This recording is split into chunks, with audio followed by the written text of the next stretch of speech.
গীবত ও হাস্যরসের নামে অপবাদ সমাজ ধ্বংসের ফাঁদ।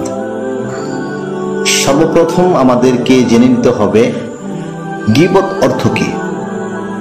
গীবত মানে হলো কারো অনুপস্থিতিতে এমন কিছু কথা বলা যা সে শুনলে কষ্ট পায়, ইভেন যদি কথাটি সত্যও হয়ে থাকে। এখন বলবেন, কথা সত্য হলে আবার সেটা গীবত হবে কেন? আমি যদি বলি তাও গীবত হবে, আমার কথাটা মানতে একটু কষ্ট হবে।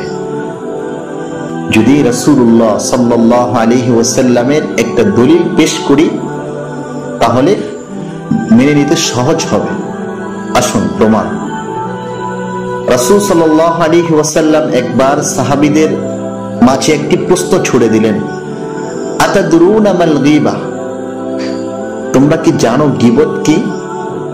তারা বললেন, আল্লাহ ওয়া রাসূলুহু আ'লাম, আল্লাহ এবং তার রাসূল ভালো জানেন।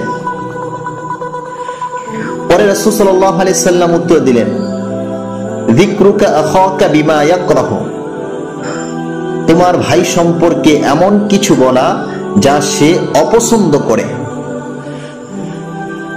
সাহাবীরা আবার জিজ্ঞেস করলেন রাসূল সাল্লাল্লাহু আলাইহি সাল্লামকে, যদি তার মধ্যে সেই অপরাধগুলো থাকে তাহলেও কি গীবত হবে?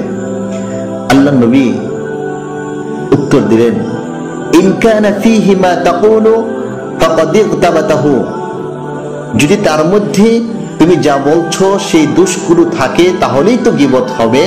ওয়া ইল্লাম ইয়াকুন মা তাকুলু ফাকাদ বাহাত্তুহু, আর যদি তুমি যা বলছো সেগুলো তার মধ্যে না থাকে তাহলে সেটা হবে অপবাদ, আর অপবাদ গীবতের চেয়েও অনেক বেশি ভয়ঙ্কর।